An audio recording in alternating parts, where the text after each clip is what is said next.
Welcome to Acton, a product of the Acton Institute for the Study of Religion and Liberty. I'm Gabriel Jaja, producer. Today we are bringing you a conversation between Acton's Director of Communications, Eric Kohn, and the Jack Miller Family Foundation's Director of Freedom Initiatives, Rabbi Jonathan Greenberg. In this episode, they discuss a new surge in anti-Semitic violence in America as tensions between Israel and Gaza continue to grow.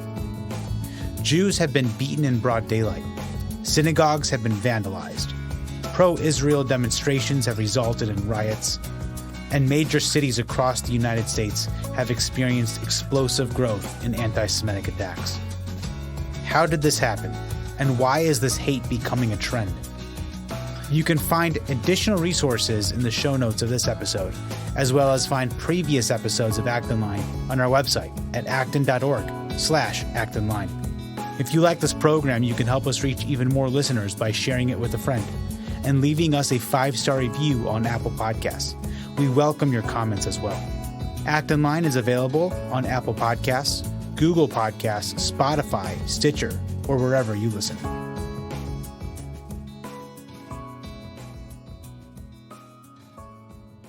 Jonathan Greenberg is Director of Freedom Initiatives at the Jack Miller Family Foundation. He's the former Midwest Political Director for AIPAC, the American Israel Public Affairs Committee, and an ordained Reform rabbi. Jonathan Greenberg, welcome to Acton Line. Thanks, Eric.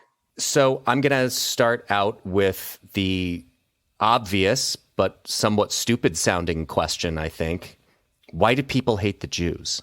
That's actually a really good question. And it's one that I think Jewish thinkers have been struggling with for a long time, at least hundreds of years. My favorite explanation is the one offered by Rabbi Jonathan Sacks, the late, great chief rabbi of the United Kingdom, who said that Jew hatred is a virus, that it's spread from person to person. It's a part of human DNA for whatever reason, and that it's not something that people seem to be able to get away from. I think that a larger, maybe more Hannah Arendt view of it is that people need to hate someone, and Jews are an obvious people while also being a small people, meaning we tend to occupy positions of significance in culture and politics and media and elsewhere. We're visible, but we're also very small. So we are both visible and vulnerable. But there are probably dozens of reasons. I think that, ask an anti-Semite, get a separate response, right? But I think that I like Rabbi Sacks's view that it's a virus, and like any other virus, asking why the virus exists may not be the best question. The virus exists because it exists. The question is, what do you do about it? I assume it is what social scientists call an overdetermined phenomenon, that there are plenty of explanations that are true and perhaps not sufficient in themselves, but they give some explanation that helps inform the greater understanding. You pointed out that for a what is a small population, this sense of outsized influence, you certainly hear that in what is some of the, I guess I would say, casual anti-Semitism that exists out there. That's like, I don't even want to say that it's the socially acceptable kind of anti-Semitism, but it's the kind of thing that gets joked about in a way that isn't immediately reprehensible to people, that there are a lot of Jews in media and are wealthy. Is there, I guess, explain that to me. I mean, you do see groups out there where you have a lot of overrepresentation, and we have this obsession right now with the conversation you hear about equity, where we think every single part of society, people should be demographically equally represented, that their share within Stuyvesant High School in New York should be reflective of the share of the ethnic population breakout in New York City. I think that that's illogical. I think that that's crazy, but nonetheless, we have an obsession with it. So, I mean, is there something in the Jewish ethos that leads to those kind of outcomes, or what, if any, insights do you have on that? So I don't know if you saw this video, but there was a video circulating of the Pakistani foreign minister on CNN with Bianca Ladraga, and she was interviewing him about the situation between Israel and Hamas and Gaza. And he talked about how Israel was losing the media war, despite their advantages or their, I forget what the word he was used, but to her credit, the reporter circled back and said, well, what do you mean by that? And he said, and he laughed, and it was this like Voldemort kind of laugh, and it was like comical, like you would see in a movie. And he said, "Deep pockets," right? They own and this is the foreign minister of this is the foreign minister of a not insignificant country. So I don't know where that comes from, other than having it taught to you and seeing things that you choose to believe. But the overrepresentation is real. By the way, some of that is more muted, that, Jews own the banks, Jews own Hollywood. And some of it is, much more of the Der Stürmer variety. I see stuff on Twitter all the time. That's far more, portraits of hook-nosed Jews running the media, things like that. There, like all stereotypes, there is some truth to it, that Jews are dramatically overrepresented in finance, in media, it used to be in international banking. It's much less today than it used to be. The Rothschild name gets thrown around quite a bit. I'm not sure that's a meaningful word in international banking anymore, but it sure used to be, right? 150, 200 years ago, it was a significantly more important name. But what's interesting, every time I see somebody refer to the Rothschilds, I think that's a really good example of something that just stuck and is still with us for absolutely no reason today, but it just stuck. So I don't know. I don't know if that answers your question. I don't think I don't think it's the kind of thing that will ever go away. I don't think it's the kind of thing that you can understand rationally. It's like trying to explain mental illness. Why did so-and-so do such and such? Well, it just is. It's not rational. There's no rational reason.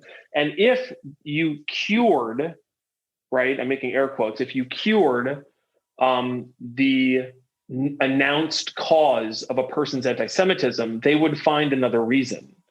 I hate Jews because whatever, they own the banks. If you found a way to convince them that wasn't true, they would hate Jews for another reason. The underlying hatred is what it is. It doesn't have a rational basis. Let's define one more term before we move on. We're here ostensibly to talk about anti-Semitism. You referred to it earlier as Jew hatred. Mm-hmm. What is anti-Semitism? Do you consider it in any way different from what you had termed as Jew hatred? Is it synonymous, or should we make any kind of a distinction there? Yeah, Bari Weiss, by the way, wrote a really good book on this subject, and I would encourage people to pick it up. And she explores this. I don't like the term anti-Semitism. I think it comes from a different time. And just recently, the Jewish community has started spelling the word correctly. It used to be that you would see anti-Semitism, usually Semitism with a capital S. And I never liked that spelling because Semitism isn't a thing, and being anti it isn't a thing either, right? So anti-Semitism is just not a great word. I like Jew hatred better because I think that's more descriptive, but I think people use those two things. I certainly use them synonymously. And what it is a hatred of Jewish people, which is why I like Jew hatred better.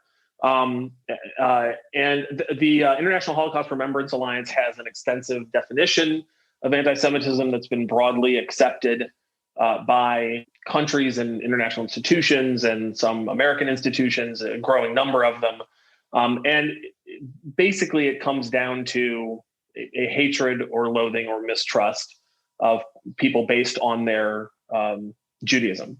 And the problem you run into there is, what's Judaism?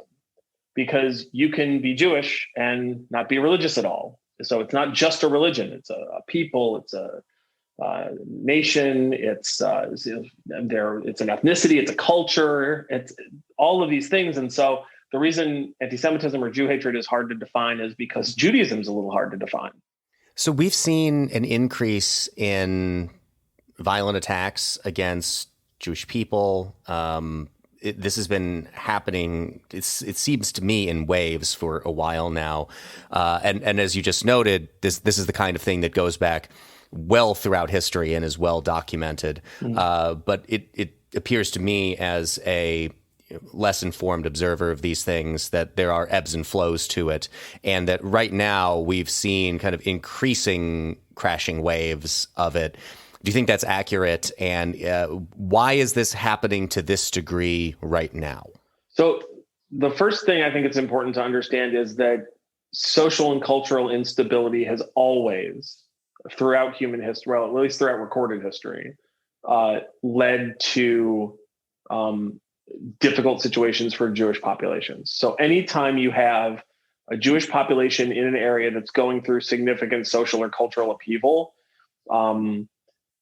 that Jewish population tends to not fare very well. And this is true throughout European history. It's been less true in the United States, although it's to a lesser extent, it is true. But I would argue that we're in the middle right now of a global disruption, and not just this predates the pandemic by quite a bit. That I think when we're hundreds of years past this point and historians are looking back at it, this will be a piece of a much larger era of disruption, just based on the way that we communicate with each other as humans. And so the internet and globalization are such huge forces in all of human civilization, that it doesn't surprise me that we're seeing anti-Semitism in a number of different places, and not just in the United States. I mean, you've been seeing it across in European cities. You've been seeing it up in Canada. So this is not just happening in the U.S., although the fact that it's also happening in the U.S. is deeply troubling to me, because, again, the U.S. has typically not been a place where these kind of things, Jews don't get attacked on the streets in the United States for being Jews. That's not something that happens here. It's that's Europe. That's the Muslim world. That doesn't happen here. George Washington wrote a letter to the Newport, Rhode Island synagogue early on in our history, talking about how the United States was going to be different in this regard, and the United States has lived up to that. And so it's very strange to see it here, but it's not strange to see it in the context of massive social and cultural disruption. So obviously, we don't need to document the history of it in Europe, or at least the 20th century history of it in Europe. That's pretty clear, I think, to most people. But as you pointed out, in America, it's much less common. It hasn't been something that has been a regular occurrence. So while we could point to Europe and say, it's happening again in Europe, and there would be a bit of historical understanding injected into that statement, there isn't in the United States. So why, if the United States has been immune to it for so long, is it starting to happen here? So I think there are polarized forces on both extremes of the political spectrum that have given rise to the kind of swamp from which anti-Semitism rises. On the right, America First nationalism and the sense going back hundreds of years that Jews are a foreign presence, are loyal to something other than where they are. So the idea that we're loyal either to each other, or today it would be that we're loyal to the state of Israel. In Europe, hundreds of years ago, it was that Jews were only loyal to each other and couldn't be trusted. Today, it's Jews are loyal to Israel and can't be trusted. By the way, I wish Jews were a little bit more loyal to Israel. That's probably a separate conversation, but anti-Israelism certainly feeds into contemporary anti-Semitism. On the left, then, is the rise of a really angry, virulent form of I guess anti-Zionism, anti-Israelism. I'm not sure what to call it. And this ascendant fringe left in the American left that views intersectionality, that views each struggle as connected to every other struggle, and so it's not enough to be pro-LGBT rights, pro-police reform in the face of Black Lives Matter movement. You have to also be anti-Israel.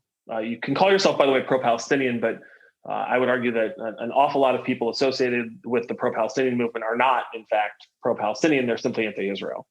And so that kind of ascendant group of people, politically ascendant, I mean, they are the ones who create this environment on the left where saying anti-Semitic things, and now in the last few weeks, anti-Semitic violence is possible and is really even rewarded. I mean, you've got members of Congress going on the floor and making horrible, untrue accusations about Israel that fit in with creating a culture where if you attack Jews, you're doing something about evil, right? So if you say that the world's only Jewish country is committing genocide, well, what is it? Genocide's a unique kind of evil, right? What are you willing to do to stop genocide?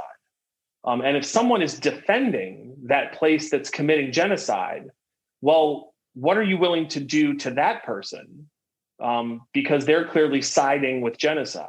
So the moral imperative that you create when you talk like that makes pretty much anything a reasonable response, right? So if I've got a group of Jews over here who are defending Israel, and Israel's committing genocide, then I'm able to give myself moral clearance to do pretty much anything. And so you got members of Congress who are doing that, and very few members of Congress who are willing to stand up and name it. You've got all of these people, I'm sure you saw this, all these people whose responses then to the anti-Semitism, and this is what really scares me. It's not that there are anti-Semites out there. I know that there are anti-Semites out there. What scares me is people who are supposed to be our friends, people who are members of our community, who can't just condemn it. You saw all these, I tweeted out a bunch of examples of these, not just from politicians, but from people who are cultural engines, people in Hollywood and music, and talking about how they can't just condemn anti-Semitism. Anti-Semitism is bad. Beating up Jews is bad. It always has to be all hatred is bad, right? They're all lives mattering Jews, right? So all hatred is bad. Or my favorite one was anti-Semitism and Islamophobia are bad. As if I wasn't aware that there were Islamophobic acts happening in the streets of America the way that they are. There was a 75% jump last month in anti-Semitic attacks, according to the Anti-Defamation League. I'm not aware of any similar jump in Islamophobic violence. If there is one, I'd like to know about it so I can condemn it, but I'm not aware that it's happening. So why are we condemning anti-Semitism and Islamophobia? Why not just condemn what's actually happening? And to me, this goes back to leadership failing to stomp it out when it started happening, 3-4 years ago. You had Ilhan Omar come in to Congress and make a series of anti-Semitic statements, talking about the Israel lobby being all about the Benjamins, that where Jews are just buying off members of Congress, and a number of other things that she had said. And instead of passing a resolution condemning what she said, the House Democrats put up a resolution condemning only all form of hatred and bigotry. So not specifically focusing on anti-Semitism. And those are people who are supposed to be our friends. Before we move on to some of the questions about Israel and Zionism that you brought up there, because there's a lot I want to explore there. David French's Sunday newsletter on May 23rd posed a question in the headline as he talked a lot about the George Washington letter that you referenced earlier. Mm-hmm. And the subject, the headline of the piece is, "Can America be America when Jews are beaten in the streets?" I think I might know what you think the answer to that question is, but I wanted to just throw the question to you. No, but I think I think this exists in a much larger set of concerns for can America be America, right? But yes, this is one of those things. I think any yes, any ethnicity that's having this kind of thing happen to them in the streets of the United States is a problem for the American idea. We are not a land or blood people. Lincoln talked about this in 1858 in his speech in Chicago. It's something that I love to point out to people, that Lincoln's giving this speech and he's saying at the time that half of our population can't trace its lineage back to the United States when the Declaration was written. And so he's saying half of our population, their ancestors would have been foreign to the United States when the document was written. But he says when they look at the Declaration of Independence, they see the father of all moral idea in them.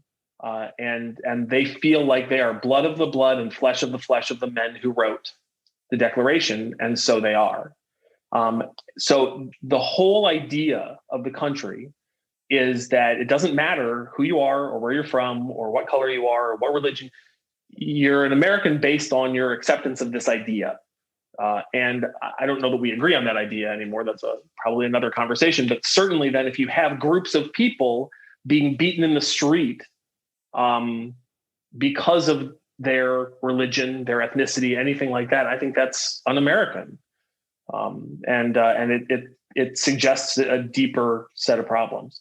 In bringing that up, it makes me think about some of what I've thought of what is going on the American political right over the last number of years, that the understanding of conservatism in America, that because conservatism, by the nature of just the simple definition of the term, you are concerned with older things. And so there's this assumption that conservatism must be then like the oldest of political ideologies. And in America, it's actually the youngest, because you don't have the understanding of conservatism that would have been generally undisagreed about until the last several years, that it was conserving the American founding. There seems to be a strain now, a more pronounced strain on the right, that seeks to conserve something older than the American founding. Yeah. And the only possible place that I see this being tied back to is to Europe, in the kind of what Hayek was talking about in his essay, Why I'm Not a Conservative. That, you read that essay and it's pretty clear to me that those types of conservatives, the ones conserving the American liberal founding, that's not what he was referring to. He was referring to the blood and soil, throne and altar nationalist types from Europe. And now there's this new obsession with nationalism. There's this new obsession with trying to figure out some kind of blood and soil version of American conservatism, at least that's my opinion, that borrows more from European understandings. In your opinion, do you think that these things are tied together, that as the American, certain parts of the American right, I want to be abundantly clear about this, I am not making any kind of a broad indictment of American conservatism or the political right. I think this is still very fringy.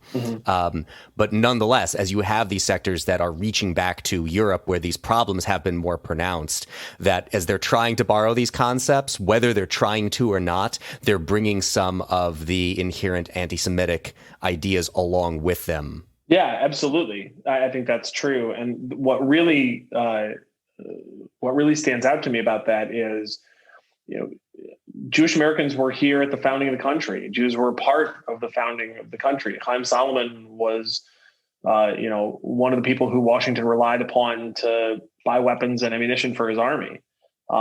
There is a presence that goes back to before the founding of the country, but to a certain segment of the right, and I agree with you, I think it's relatively small for now, but it's something that bears watching.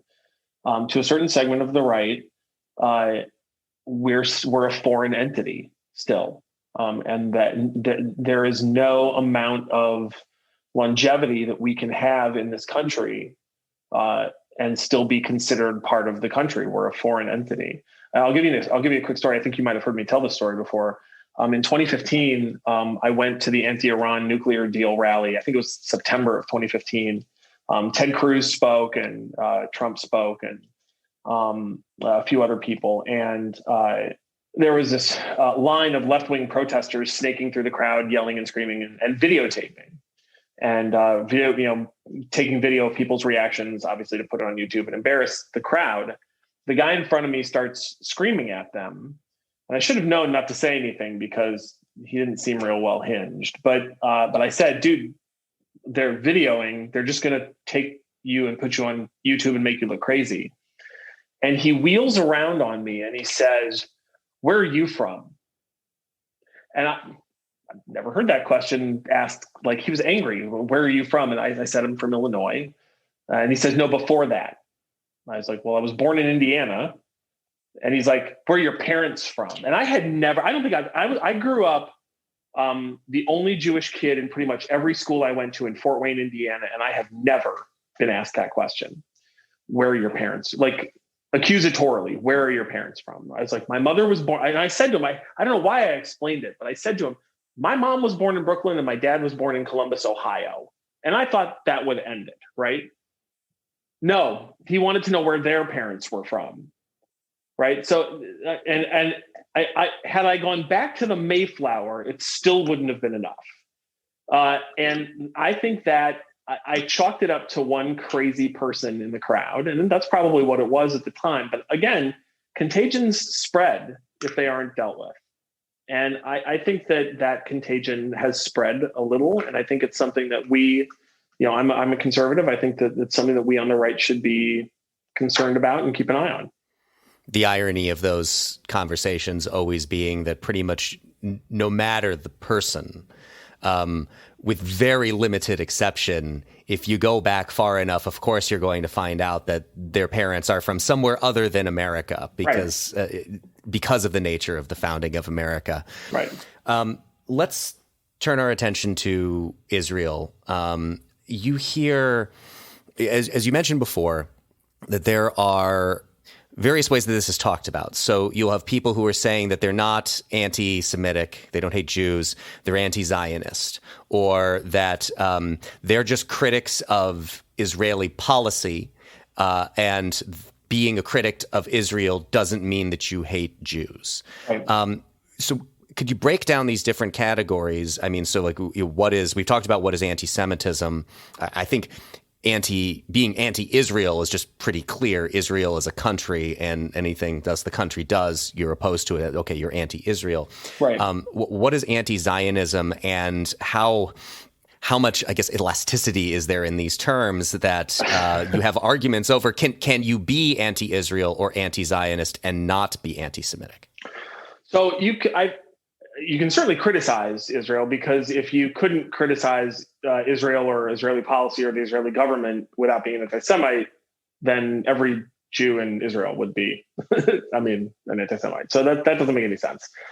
Zionism is simply the belief that the Jewish people deserve to have a homeland in the land of Israel. That's all Zionism is. It's probably in the late 1850s, early 1860s, you start seeing articles in the Jewish communities of Europe talking about the creation of a Jewish state. So that makes it, 150 years old.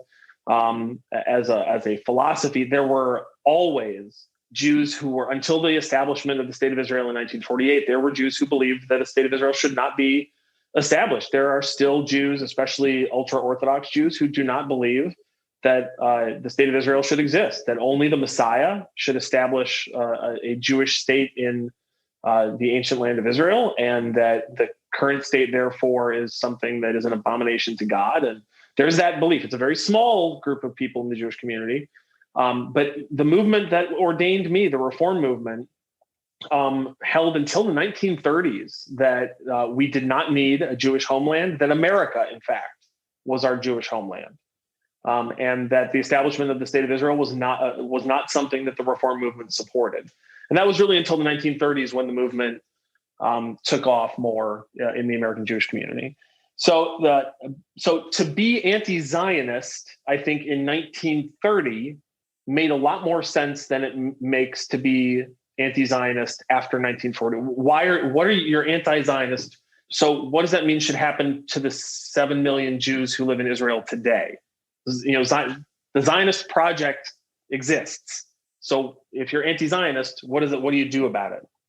The other thing I think about anti-Zionism is if you are someone who broadly opposes all religio and ethno-nationalism, then I think you're fine being anti-Zionist, right? Because you would oppose every other religious country or ethnic country. So if you oppose all religio ethno-nationalist movements, fine, be an anti-Zionist. But if you're fine with most religio ethno-nationalism and you only have a problem with the Jewish version of it, I think that says something about what your problem really is. If you are critical of only one ethno-nationalist experiment, I think that's anti-Semitic. So I do think that it's possible to be anti-Zionist and not anti-Semitic. It's just pretty rare. I also think that it's become, especially on the left, it's become a way for people to be anti-Semitic safely, almost in a genteel way, the way, maybe country club Republicans used to be anti-Semitic, or the British aristocracy used to be anti-Semitic. They have found a way to be genteel about it, to mask it behind something that's socially acceptable.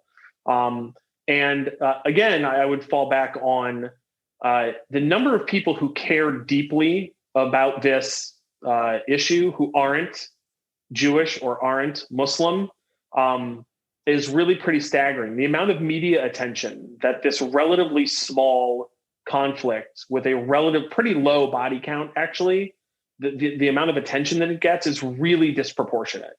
Again, you have to ask yourself, why? Why does the media care about this, but it doesn't care about Chechnya? Why does the media care about this, but they don't care about the Ukraine? Why do they care about this, but they don't care about Tibet? Why do they care about this, but they don't care about Uyghur Muslims? Why do they care about this, but they don't care about the Turkish occupation of Cyprus? Why do they care about this, but they don't care about the Western Sahara? I could go on and on, right? So why? What is it about this situation that is different? I'll tell you, it's that Jews are involved. And that's really the only difference I see. So sure, be critical of Israeli policy. I'm critical of Israeli policy. I'm generally not critical of Israeli policy in public because Israel has plenty of public enemies and I don't need to add to their voices. But privately, certainly I'm critical of things that the Israeli government does. That's fine. I'm critical of my own government and that doesn't make me anti-American. But, the International Holocaust Remembrance Alliance has this definition. I have it in front of me. I don't want to read the whole thing. It's long. But it lists examples, which are you can't have the definition without the examples, which tells you how complicated it is. You can't just have a definition; it has to have examples. But it's making mendacious, dehumanizing, demonizing, or stereotypical allegations about Jews, such as the power of Jews as collective, et cetera, et cetera. Where's some of the Israel ones? Accusing Jewish citizens of being more loyal to Israel or to the alleged priorities of Jews worldwide. Denying the Jewish people their right to self-determination, e.g. by claiming the existence of the state of Israel as a racist endeavor. That's a good one. Every people on earth is allowed to have a country. If you don't believe the Jews are allowed to do that, then you need to explain to me. I don't need to explain to you why it is anti-Semitic. You need to explain to me why it's not. One of the other accusations that you hear quite often, you had mentioned the hyperbolized claims of genocide. We covered that. That you hear that Israel is an apartheid state. Mm-hmm. Again, I'm not asking you to make the case for the people or to steelman the argument that's being made by those people, but only to explain. My understanding is that it is not, and this is a somewhat ridiculous claim, but could you just break it down, the claim that's being made and what you make of it? Right. So there are, both in Israel and especially in Judea and Samaria, what people call the West Bank. Israel pulled out of Gaza in 2005. I was there getting married when it was happening. So Israel doesn't have any presence in Gaza anymore. Hamas rules Gaza. Israel controls the borders so that people and things can't get in and out because they don't want rockets getting in easily. They still manage to get in, obviously. But Israel doesn't have any control over what happens day to day in Gaza. That's different in Judea and Samaria. And it's obviously, Israel controls Israeli territory, which includes East Jerusalem. East Jerusalem was annexed by Israel in, I want to say, the early 80s. I think Begin did it. So there are unfairnesses, including unfairnesses written into law, especially in the West Bank. And people look at those unfairnesses and view them out of context and only see the unfairness. What's missing and what made apartheid is a racial component. There is no racial component to what Israel is doing in Judea and Samaria or to laws in Israel proper. There's no racial component at all. A lot of people don't realize this, but half of the population of Israel, more than half actually, of the population of Israel are themselves descended from Arab countries. These are Jews who were kicked out of Yemen and Morocco and Iraq and other places in the early 1950s in retaliation for the founding of the State of Israel. Those countries stole all of the property of their Jewish communities and kicked them out of the country. And they sought refuge in Israel. Israel brought them in. And now more than half of the country is descended from Arab countries. So there's no racial component to this. It's a security measure. There is a population of people that lives among civilians. It is a large population of people living among civilians in the Palestinian territories that want to blow up buses and kill Jews. And Israel's job is to make sure that doesn't happen. So there's no racial component. This is a security decision, and it's a difficult, painful, ugly reality. And it's not fair. You and I talked a little bit about the situation in Sheikh Jarrah, the neighborhood in Jerusalem that kind of sparked this latest round. And I don't want to bore people with Ottoman era real estate law, but the reality is that it began with a legal dispute that went it took decades to go through Israel's independent judiciary system. It ended up at the Supreme Court, and the Supreme Court made the only decision available to it to make based on the law in Israel. I will tell you, and I don't usually talk about these things in public, but I'll tell you, I think that law is a little unfair. I understand why it's written the way that it's written, but it is a little unfair. That's not apartheid. The idea there is that Israel is the only Jewish state in the world, and making sure that Jews can live there and build homes is a priority of the state. But there's, unlike South Africa, there's no racial component to it. Palestinians living in Israel proper, and there are many, are equal citizens, have full equal rights, they vote, they have members of Knesset, not just in their own parties, but there are Arab members of the main parties. Even Benjamin Netanyahu's Likud party has Arab members of it and Arab members of parliament. The reason that's such an ugly charge is because this is how long it takes to explain why it's not true. And, it's not something that can be easily explained away. And because there are elements of unfairness in the Israeli system, as, by the way, there are elements of unfairness pretty much everywhere humans are involved. And because I want to be honest about it, I can't just dismiss it. I have to explain it. And once you do that, to parties who aren't interested in your explanation, and other parties who aren't capable of thinking beyond slogans, you've already lost. And it's an insidious, nasty charge. And again, apartheid is evil. So if you're accusing Israel of doing something that evil, you permit all kinds of responses that otherwise wouldn't be acceptable. How concerning is it to you that the way our politics has sorted, that you ostensibly have one party that is supportive of one party, one political side that is supportive of the state of Israel, and you have one party and another political side that is opposed to it? I mean, this is this is a phenomenon that is happening across issues. Right. I recently talked to Congressman Peter Meyer, where I also made the point we were talking about his bipartisan record in Congress and how difficult it can be to work in those ways.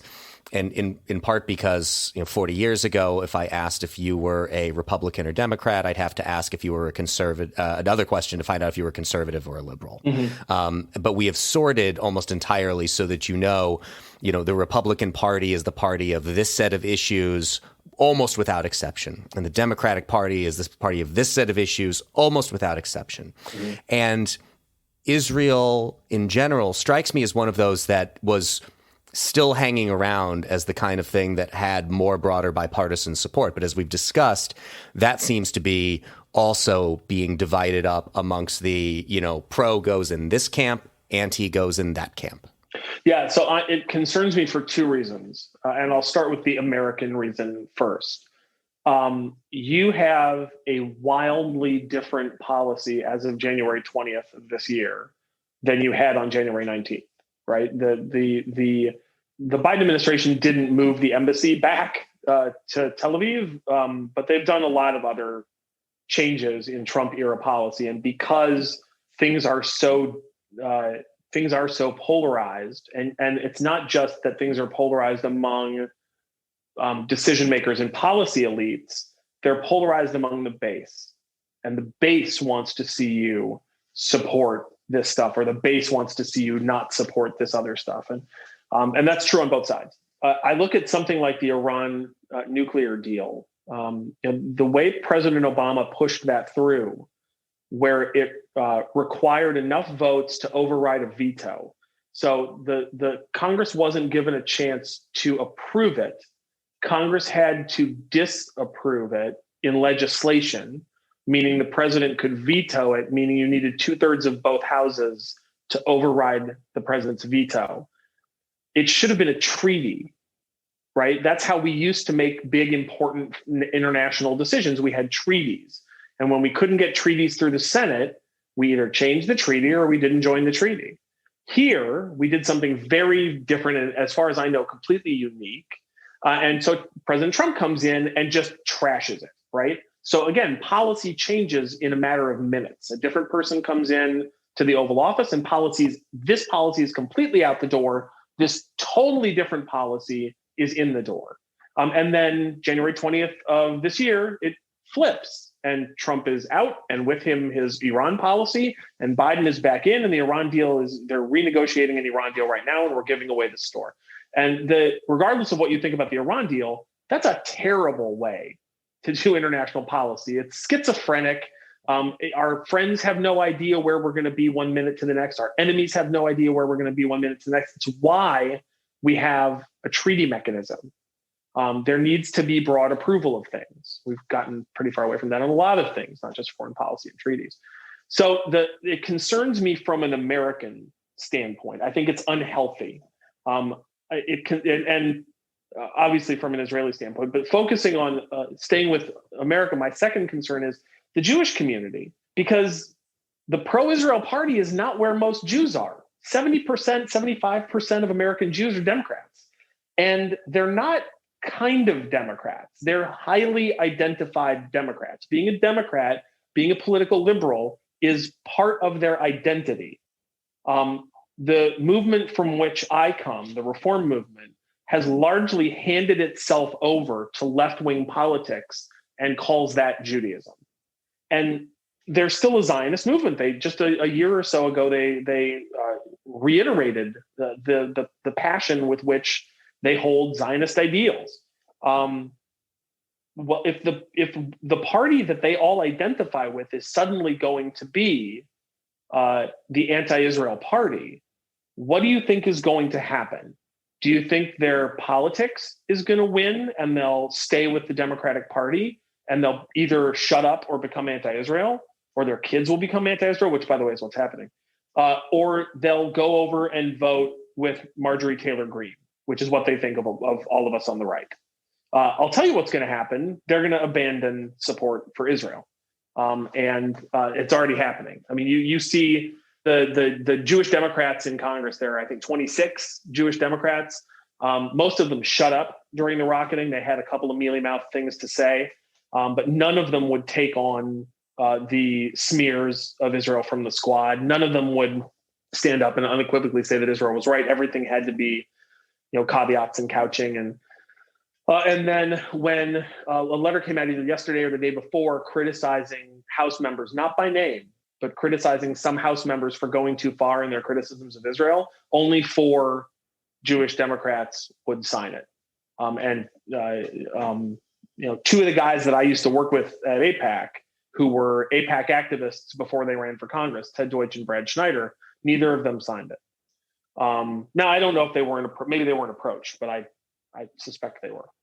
So those are my two. I have an American concern and I have an American Jewish concern. There's also obviously an Israeli concern. What happens if Israel's support or America's support for Israel on the international stage diminishes? That concerns me. It concerns me for a number of reasons. I prefer Israel to be aligned with free countries. The more those free countries prove themselves to be Israel's enemies, as most of Europe already has, the more Israel's going to seek international relationships with unfree countries, China especially. And I'd rather that didn't happen. They'll do what they need to do. They have a country to maintain.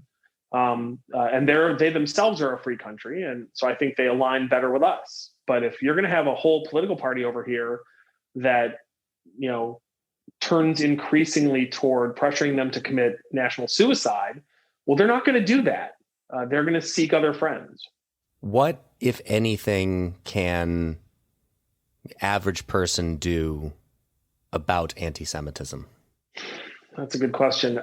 So let me start with the Jewish community, which is the community I know best, the community I'm part of, and the community I've been talking to the most in the last couple of weeks, especially tweeting stuff out. I am a big believer that we need to be able to defend ourselves. I think one of the things that Zionism should have convinced us of is that it doesn't matter where you are, it doesn't matter how many friends you have, it can happen where you are. And I think history should have shown us that by now. History should have shown us that we are alone. I know we have friends in the non-Jewish community in America, unlike any we've ever had anywhere in human history. And still, if it came to it, the overwhelming majority of our friends would save themselves, which is human nature and to be expected. And that's the reason you have monuments only to some people and not monuments to everybody, because not everybody ends up deserving a monument. I'd like to think that in America, we'd have more friends than anywhere else. I think we would. But we need to be able to take care of ourselves. We need to be able to defend our own communities. And, everybody's on Twitter cheering yesterday when Governor Cuomo in New York announced that I think it was the New York State Police is going to be dispatched en masse to New York City this weekend to protect synagogues, to help the NYPD protect synagogues. That didn't make me happy at all. I'd rather see, frankly, armed Jews protecting our synagogues. I'd rather see us defending ourselves. A lot of megachurches have congregants who work together to provide security. I'd like to see groups doing that in the Jewish community. I know there are some that already do it quietly. I'd like that to be more of a thing. I would like for people to know that if they think about wandering into a synagogue on a Saturday morning, that they're likely to meet with some resistance and that we're not sitting ducks. There's a reason that you don't see people go in and try to shoot up biker bars, right? It's because it's not a soft target. I would like for synagogues to stop being seen as soft targets. So the first thing I think is that I don't know however many years ago it was, I don't know when Jabotinsky wrote this, probably about 100 years ago, a writer, the father of the ideology that formed what's today called the Likud Party, is a man named Zev Jabotinsky. And probably 100 years ago, he wrote, "Jewish youth learn to shoot." He believed that the only way that we could have any pride was to be able to defend ourselves. And I think that's true. So that's what Jews can do. And I think, sending our kids to Krav Maga classes, arming ourselves, making sure that we know how to take care of ourselves, I think is something that's key. Our non-Jewish friends, I think it's a lot harder because most of our non-Jewish friends are good people and are not anti-Semites, right? I think that the number of saints is smaller than the number of jerks, but both of those groups are dwarfed by the enormous number of people who are just decent in the middle, right? So that ordinary decent component of our non-Jewish neighbors, I would be supportive of your local synagogues. Reach out to your own clergy. I think that especially for Acton, something that happened a lot when I was a kid, and I think happens a lot less today. I grew up in Fort Wayne, Indiana, which is a heavily Catholic town. And Bishop John Darcy was the bishop when I was growing up, and who was a wonderful, and I think I came to find out later in life, a great man. And he and my rabbi were friends. And we did a lot of Jewish Catholic dialogue. There was a group from St. Mary's Church, which was this beautiful old cathedral that sadly burned down, got hit by lightning and burned down. And our synagogue would get together once a month and have Jewish Catholic dialogue. And I think that there's so much that there's a lot of bad history between Jews and Catholics, but there's so much in common.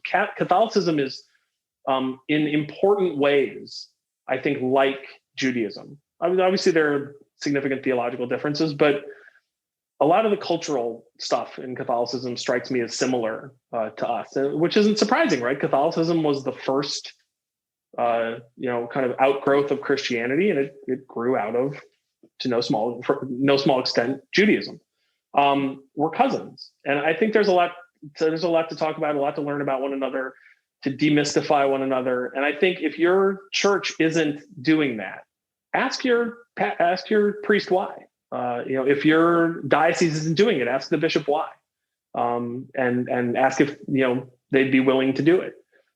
So the more we know each other, the easier all this is. It's a lot harder to dislike somebody that you know. Jonathan Greenberg is Director of Freedom Initiatives at the Jack Miller Family Foundation. He's the former Midwest Political Director for the American Israel Public Affairs Committee and an ordained Reform rabbi. Jonathan Greenberg, thanks so much for joining us today on Acton Line. Thanks, Eric.